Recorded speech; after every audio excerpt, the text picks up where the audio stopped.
Selamat malam, salam sejahtera. Kali ini Rafizi tampil sekolahkan Hamzah Zainuddin. Menteri Ekonomi Rafizi Ramli menasihatkan Ketua Pembangkang Hamzah Zainuddin supaya memastikan beliau mendedahkan maklumat yang didakwa ada kaitan salah laku pemimpin kerajaan atas alasan betul. Jika mereka ingin melakukan pendedahan, pastikan ia demi kepentingan umum, bukannya untuk melebihkan atau mendapat kelebihan politik kerana orang ramai lebih bijak. Katanya, beliau tidak terganggu dengan dakwaan Hamzah Zainuddin mempunyai fail berhubung salah laku pemimpin kerajaan semasa. Timbalan Presiden PKR itu bagaimanapun meragui Hamzah mendedahkan atau bersedia mendedahkan maklumat yang didakwa dimilikinya dan menyifatkan kenyataannya sekadar retorik. Jika ia adalah skandal besar, saya tak fikir anda memerlukan dokumen OSA, akta rahsia rasmi untuk mendedahkannya, kata beliau. Jika ada skandal besar membabitkan sesiapa, maklumat dan dokumen itu akan bocor dan ada pada media sekarang. Kita hidup dalam era tidak boleh menyembunyikan perkara seperti ini. Ahad lalu, Malaysia kini memetik Hamzah sebagai memberi amaran kepada kerajaan supaya tidak mencari salah perikatan nasional, memandangkan beliau boleh berbuat demikian kerana mempunyai banyak fail berkenan mereka juga ketika menjadi menteri dalam negeri, kata beliau. Beliau berkata terpulang kepadanya sama ada mahu menggunakan fail itu terhadap mereka. Peguam dan penyokong kerajaan kemudiannya mengingatkan pemimpin bersatu itu bahawa ia merupakan kesalahan menyimpan maklumat salah laku pemimpin kerajaan. Mereka mempersoalkan kenapa beliau tidak bertindak ketika menjadi menteri dalam negeri. Menjadi persoalan kita pada malam ini ialah sejauh mana kebenaran ini? Adakah Hamzah Zainuddin sebenarnya hanya mahu mereka-reka cerita untuk menakut-nakutkan kerajaan ataupun benar-benar memiliki dokumen tersebut?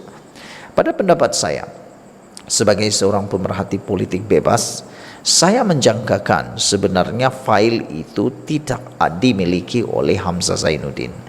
Atau mungkin fail yang dimiliki itu tidaklah sebahaya ataupun seteruk seperti yang beliau katakan. Saudara-saudara sekalian, inilah yang dikatakan oleh Rafizi Ramli bahawa Ketua Pembangkang Hamzah Zainuddin supaya memastikan beliau mendedahkan maklumat yang didakwa ada kaitan salah laku pemimpin kerajaan atas alasan betul. Jika mereka ingin melakukan pendedahan, pastikan ia dapat demi kepentingan umum, bukannya untuk mendapat kelebihan politik kerana orang ramai lebih bijak, kata Rafizi lagi. Beliau tidak terganggu dengan dakwaan Hamzah mempunyai fail berhubung salah laku pemimpin kerajaan semasa. Timbalan Presiden PKR itu bagaimanapun meragui Hamzah bersedia mendedahkan maklumat yang didakwa dimilikinya dan menyifatkan kenyataannya itu sebagai sekadar retorik. Jika ia adalah skandal besar, saya tidak fikir akan memerlukan dokumen OSA, akta rahsia rasmi untuk mendedahkannya. Jika ada skandal besar membabitkan sesiapa, maklumat dan dokumen itu akan bocor dan ada pada media sekarang. Kita hidup dalam era tidak boleh menyembunyikan perkara seperti ini, kata Rafizi lagi. Sekian dulu untuk kali ini. Jangan lupa share video ini. Kita jumpa lagi. Bye-bye.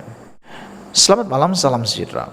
1 jam selepas Anwar Ibrahim dituduh campur tangan dalam pendakwaan Muhyiddin Yassin, akhirnya Anwar Ibrahim tampil memberikan jawapan, memberikan komen pedas paling kita tunggu-tunggu yang mungkin menyebabkan Muhyiddin Yassin membisu dan tak boleh kata apa-apa lagi.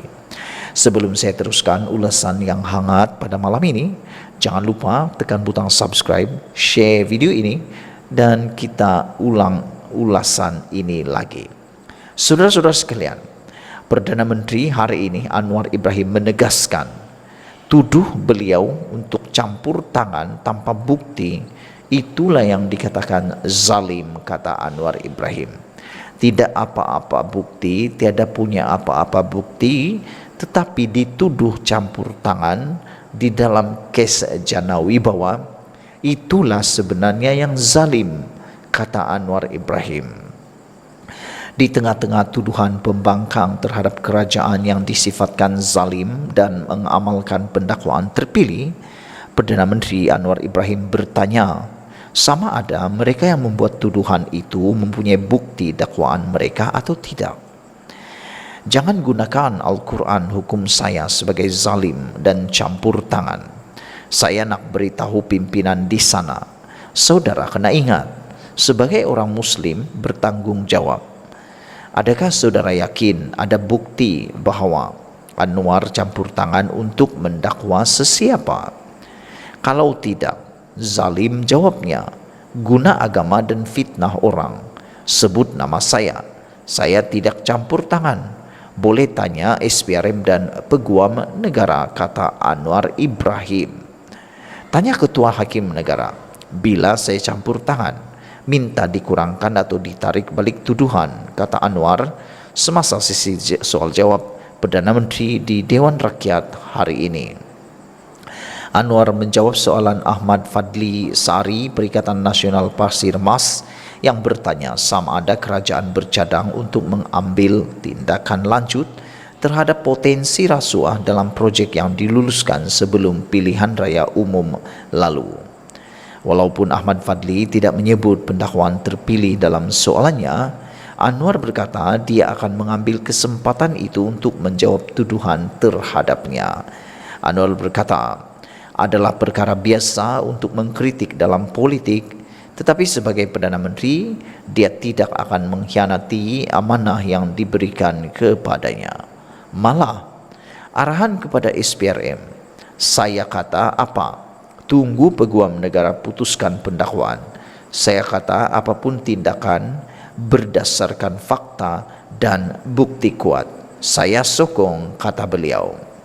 Tapi jangan aniaya, jangan ada satu alasan yang longgar yang boleh dicabar dan dipertikai, kata Anwar.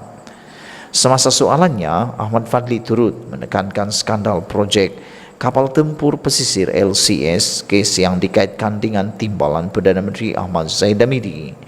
Anwar berkata dia mengarahkan SPRM dan Jabatan Peguam Negara meneliti semua projek yang dikaitkan melibatkan rasuah, termasuk projek LCS, tanpa mengira kaitan dengan mana-mana pihak. Dia bersetuju bahawa tindakan awal yang diambil ke atas projek LCS tidak mencukupi dan perlu ada siasatan menyeluruh. Jawapan yang diberikan SPRM ialah mereka akan meneruskan peringkat kedua, tetapi bukan urusan saya untuk bertanya lebih lanjut. Jika saya lakukan, mungkin terdapat lebih banyak tuduhan pendakwaan terpilih. Tetapi saya menegaskan di sini, di Parlimen, bahawa siasatan mesti diteruskan, termasuk projek LCS, kerana tindakan awal tidak cukup untuk mendedahkan dan bertindak ke atas orang utama yang terlibat. Jadi biarkan siasatan diteruskan, kata Anwar Ibrahim. Anwar juga menegaskan bahawa kes rasuah sedia ada terhadap Zahid masih berjalan. Pemimpin Perikatan Nasional PN menuduh Anwar menindas dan mengamalkan pendakwaan terpilih sejak pengerusi PN Muhyiddin Yassin didakwa atas tuduhan rasuah pada Jumaat. Pemimpin PN lain turut didakwa atas tuduhan rasuah membabitkan program Jana Wibawa era Muhyiddin, termasuk Ketua Penerangan Bersatu. Selepas Muhyiddin kali pertama didakwa atas tuduhan rasuah Jumaat lalu, Wan Saiful memberi amaran bahawa Presiden PAS Abdul Hadi Awang mungkin akan menghadapi pertuduhan di mahkamah. Sebelum ini dilaporkan Abdul Hadi sedang disiasat berhubung kenyataannya yang mendakwa PN cuba menjatuhkan kerajaan. SPRM dan AGC sejak itu mengeluarkan kenyataan berasingan menafikan terdapat sebarang campur tangan dan siasatan berkaitan program Jana Wibawa. Sekian dulu untuk kali ini. Jangan lupa tekan butang subscribe. Kita jumpa lagi. Bye-bye.